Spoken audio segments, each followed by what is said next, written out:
Detention is not meant to carry significance. It is a space. The hands of the clock move with an agonizing slowness.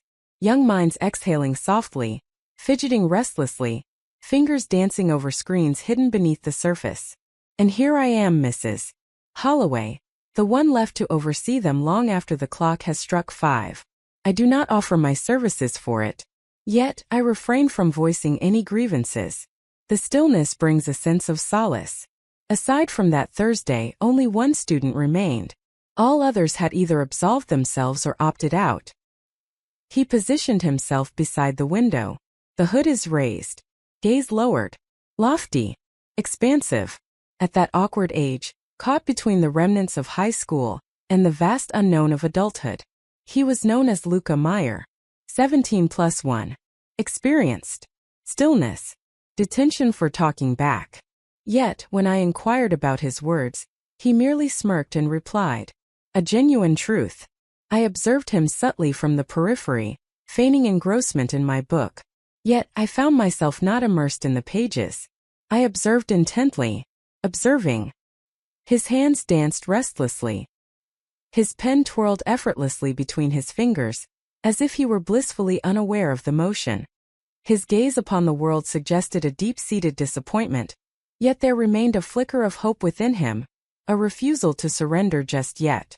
At a certain moment he noticed my gaze upon him. In that fleeting moment, he offered a smile. Not arrogant, not suggestive, simply intrigued, as if I had never been a teacher, merely a woman in a serene space. I averted my gaze. Swiftly, I reassured myself that it was inconsequential. As the bell echoed through the room, signaling the end, he rose to depart but lingered momentarily by the door. You reside close to Euclid Street, don't you? I blinked. How does one? I caught a glimpse of you as you strolled by. I found it to be quite courageous. The majority of educators commute by car. He gave a playful wink. Not in a playful manner, just in a casual way, as if he were unaware of the impact it had on me. And then he departed, and I found myself standing there, pondering the reason behind the rapid thumping of my heart in a vacant space. The following week arrived. A somber Tuesday draped in a shroud of unvoiced rain clouds. Detention had concluded ahead of schedule. I stepped out through the side door, keys clutched in my hand, already immersed in the familiar cadence of my journey home. The same 5 blocks, the same uneven pavement beneath my feet. Yet that day, he lingered in anticipation. Luca, propped against the chain-link fence as if it were his rightful place. Without a backpack, without headphones, merely lingering, as if anchored in a place devoid of alternatives. He caught sight of me, aligned, and remarked, with a nonchalance that suggested familiarity, as if this were a routine occurrence. I thought I might join you for a stroll. For a moment I paused, extended sufficiently to become apparent. He observed. If that isn't peculiar, he remarked. It was indeed. Indeed it was. Yet what escaped my lips was, it's perfectly acceptable. Thus we strolled onward, next to each other. Far from it, untouched. 2 figures traversed the same stretch of concrete, their silence heavy with unspoken words, each step echoing the weight of their unexpressed thoughts. Initially he was rather quiet. Yet, he inquired about the book I had been feigning to read while in detention. A chuckle escaped me. I genuinely found it amusing. Did you catch that?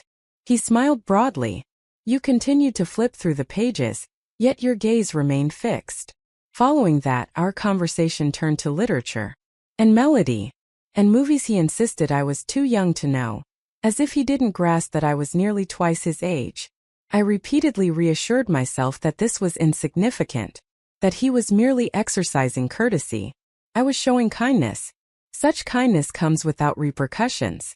Yet, as we arrived at my block, he failed to look back. He accompanied me right to my doorstep. As I extended my hand towards my keys, he remarked, Your smile is quite lovely, Mrs. Holloway. I stood still, caught in a moment of disbelief. He observed. Thus he remarked, I apologize. All I uttered was, It is not. What I intended to convey was, It's been ages since I last heard that. On the third occasion he accompanied me home, He refrained from asking. He simply existed in that moment. Resting against the familiar fence, one foot propped up, hands tucked into the pockets of that well-worn black hoodie. He nodded as if we were seamlessly continuing a conversation already in progress. And I remained silent. We strolled once more. It had become effortless at this point, exceedingly simple. I neglected to inquire why it seemed to be the highlight of my day. We engaged in conversations about trivial matters. What is it about the school heaters that makes them consistently overcompensate? Can a 17-year-old truly grasp the essence of jazz? The reasons behind my decision to forego wearing a ring. That final remark flowed from his lips with an unsettling ease. I took a moment to stop. You observe all the details, don't you? Exclusively at my discretion. He uttered it without a flicker of hesitation. I made a promise to myself to remain silent on that matter. I decided to shift the conversation. Attempted to. Yet the silence lingered between us, challenging and profound. And then he uttered those words. Do you find yourself feeling isolated? I came to a halt. He certainly did as well. Pardon me. His gaze remained unwavering. I mean, you stroll back home by yourself. One finds oneself in solitude. Your evenings are consumed by solitary grating. You're not aware of that. Do I not? The wind began to stir then. It wasn't truly cold, yet it carried a chill that seeped into the bones. A breeze that awakens the very sensation of skin, reminding the body of its delicate presence, that you can still sense something. Perhaps you have the desire to. I averted my gaze, concentrated on the pavement. I'm not lonely, I declared. And I believe we were both aware it was a deception. Yet he refrained from pressing the matter. He ambled forward once more, his pace a touch more measured. As we arrived at my door, he lingered, neither seeking gratitude nor awaiting consent. Merely a note to express this. Were I in your position, I would feel the weight of solitude as well. And then he departed. I lingered there for what felt like an eternity, my keys clutched tightly in my hand, pondering the moment I ceased to be astonished by his ability to inflict pain with such tenderness. The rain fell once more, a steady rhythm against the world. Not the boisterous sort, gentle, unwavering, and enduring. He was without an umbrella. Naturally, he did not. His hood was soaked. His eyelashes shimmered with moisture. I ought to have bid farewell at the curb as I always do. I meant to. Yet I witnessed him tremble. And the words flowed from me as if triggered by a long-buried instinct. Feel free to step inside, merely to rid oneself of moisture.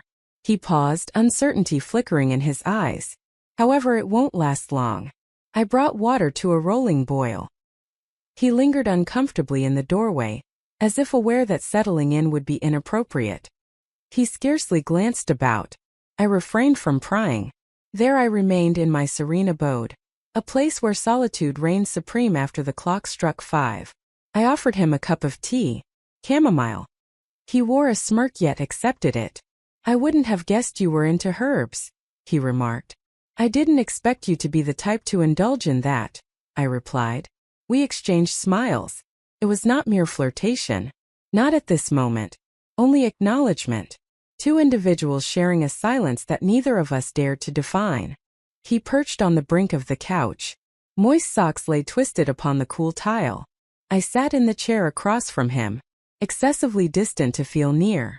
So near that I couldn't deny the sensation, the suspense, the consciousness. He inquired about the picture resting on the bookshelf. My daughter and I, at the tender age of 3, enveloped in a sweet layer of frosting. He gestured toward the frame. Does she resemble you? She bore a striking resemblance to her father. He remains unspoken. Not much to elaborate on. He allowed that to linger in the air. She lifted her cup, savoring the warmth, and remarked, You strike me as a person who excelled in matters of the heart. Just once. A chuckle escaped me, not due to its humor. Yet, it was the first occasion in years that someone had expressed something like that to me. And I believed him, and despised the fact that I had placed my trust in him. He departed a mere 10 minutes later.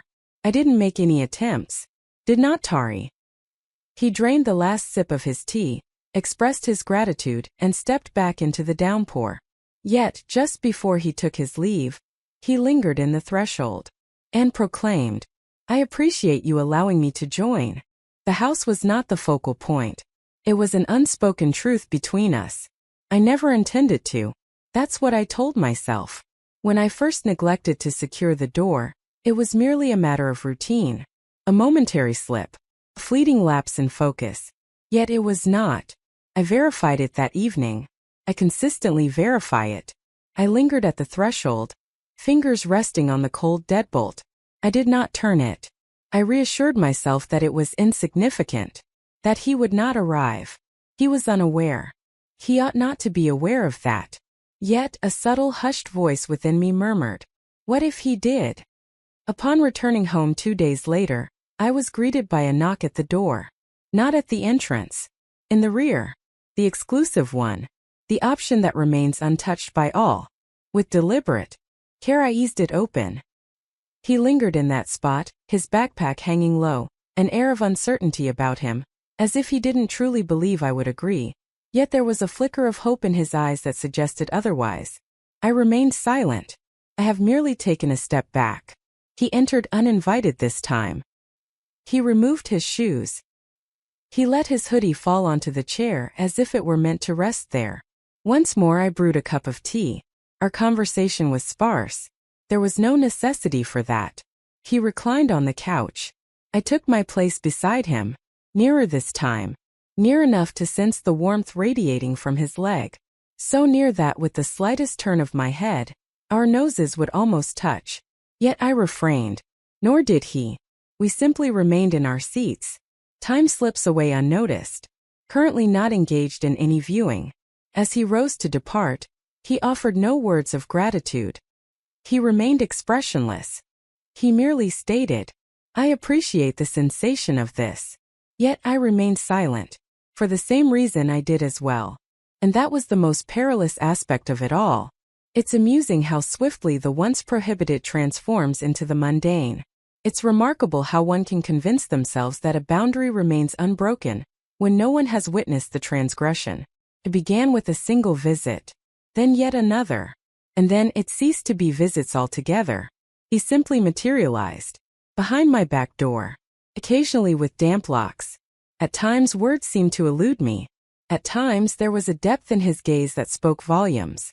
What about me? I ceased to secure it. It wasn't intentional. Initially, no. Yet, on the third occasion as I heard his knock, it dawned on me that the door wasn't even secured. I left it as it was.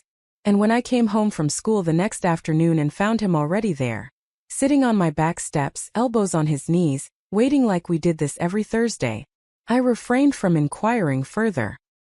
He entered silently, offering no greeting.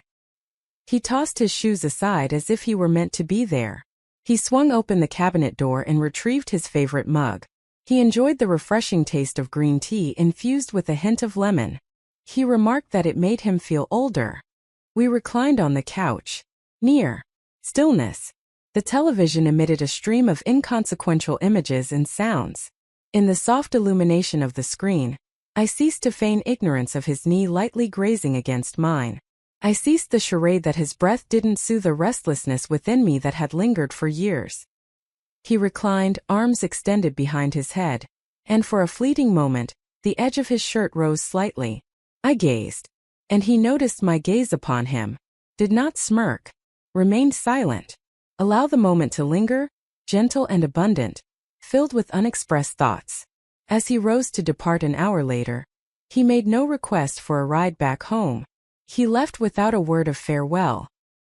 He merely gazed at me from the threshold and uttered, "Please remember to keep the light on next time." Indeed, I followed through. He consistently referred to me as ma'am, even in moments when it wasn't necessary, even after the detentions came to a close, even after the steaming cups of tea, the hushed nights, the back door intentionally left ajar. Initially, I convinced myself it was merely a routine, honor, a child exhibiting good manners.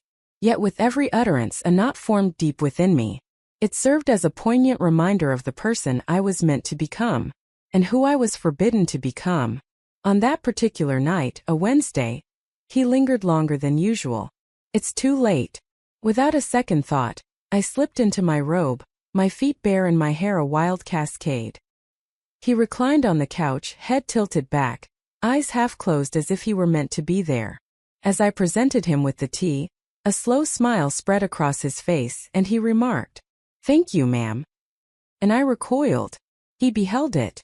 I averted my gaze and retreated to the kitchen, concealing the flush on my cheeks and the weight of embarrassment that settled in my bones. "Please don't refer to me that way," I murmured softly. I never intended for those words to escape my lips. Yet it emerged regardless. I sensed his presence behind me even before the sound reached my ears.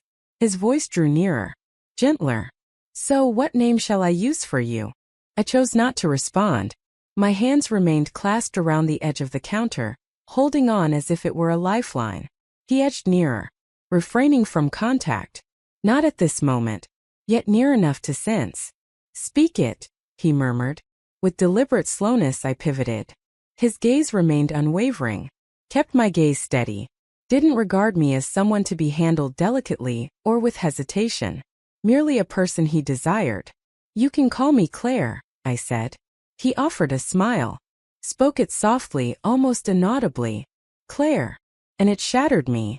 For the first time in years someone had uttered my name in such a way, as if it were devoid of any label, as if it were a hidden truth, a vow, a new dawn.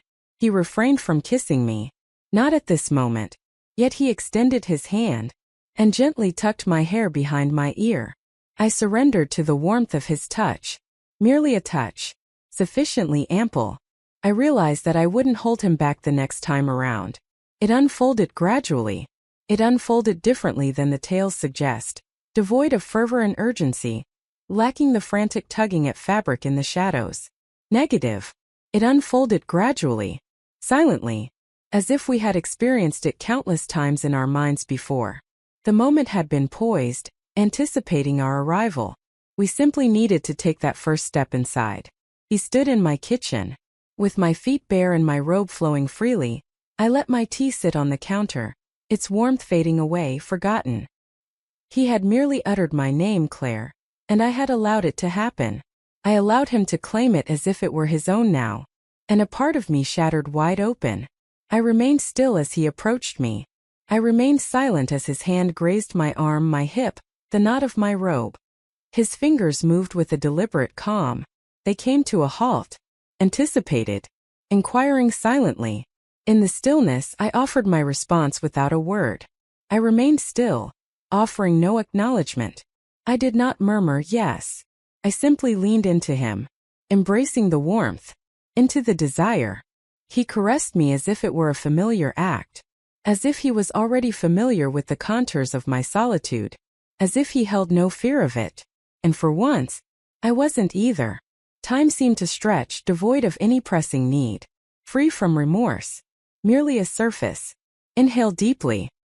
His lips met mine as if he had been longing to bring this moment to life. Silence enveloped the room as we stepped into the bedroom. His lips sealed, words unspoken. There was no necessity for him to do so. As soon as I drew him down beside me, the moment had passed to feign our absence from that place. He remained.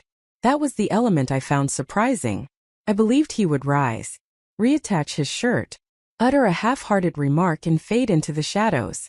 Yet he chose not to. Afterward, he drew the blanket snugly around us. He adjusted his position, allowing one arm to slip beneath my neck, and embraced me, as if it were the most instinctive act imaginable, as if he possessed an entitlement to occupy that space, as if my bed had been anticipating his arrival. His breath began to ease first, then take mine. His chest rose and fell against my shoulder. A steady rhythm, warm and undeniably real.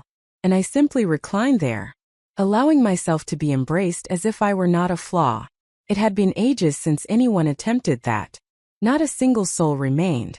Not amidst the silence. Not by means of the quiet. His fingers brushed against my spine, a delicate touch that felt like he was inscribing unspoken words in the air between us. In the quiet hours, somewhere between 2 o'clock and 3 a.m., I surrendered to the darkness and closed my eyes. Not due to fatigue, Yet, I found myself unwilling to confront a reality where this could not be permitted. I wished to remain here, within the shadows, within the embrace of warmth, in the transgression that no longer bore the weight of guilt. As I stirred from my slumber, just moments shy of dawn's embrace, he remained by my side. In slumber, tranquil, as if I were a boy unaware of the weight of the pain I bore. Perhaps he did after all.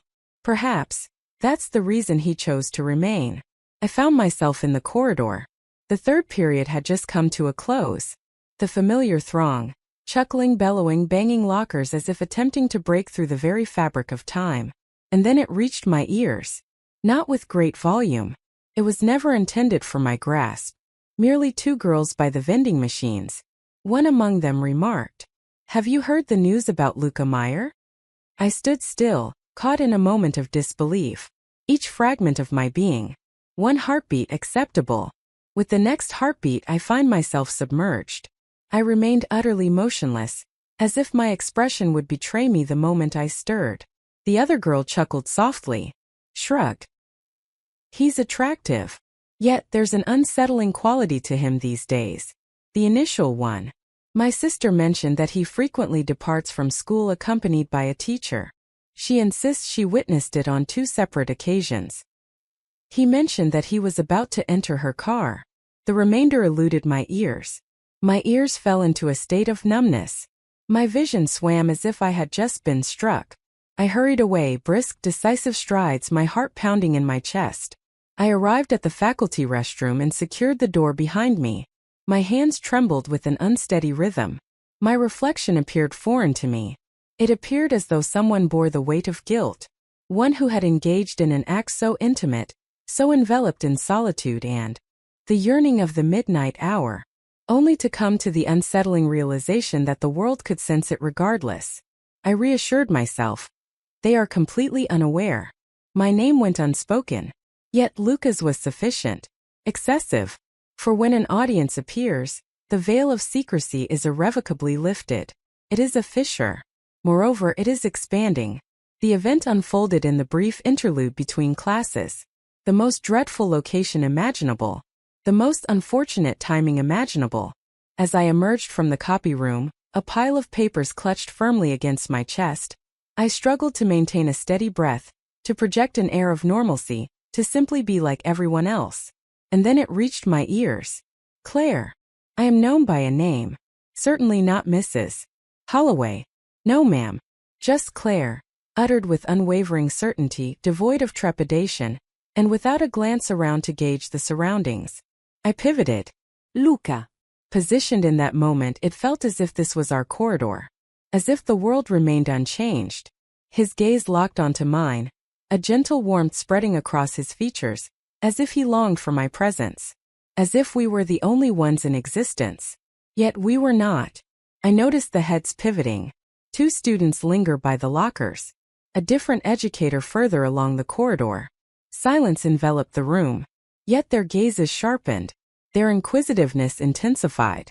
A revelation had taken shape. I strode right by him. Never glanced back. Not a single word was uttered. Yet within I was coming apart at the seams. Regardless of the precautions we had taken. No matter the stillness of the nights, the gentleness of the footsteps, or the security of the once locked doors. He uttered my name. And it reverberated. Not in the atmosphere, but in the manner in which conversations would begin to unfold. As if silence trailed behind me, lingering in every room I entered. In the manner in which my universe, the one I had sheltered behind closed curtains and delicate teacups, accompanied by quivering hands, was no longer solely my own. As the night unfolded, he sent a message. I apologize. I never intended to. I simply longed for you. I chose not to respond. I found myself poised at the threshold, fingers poised on the latch. Yet again, I rotated it.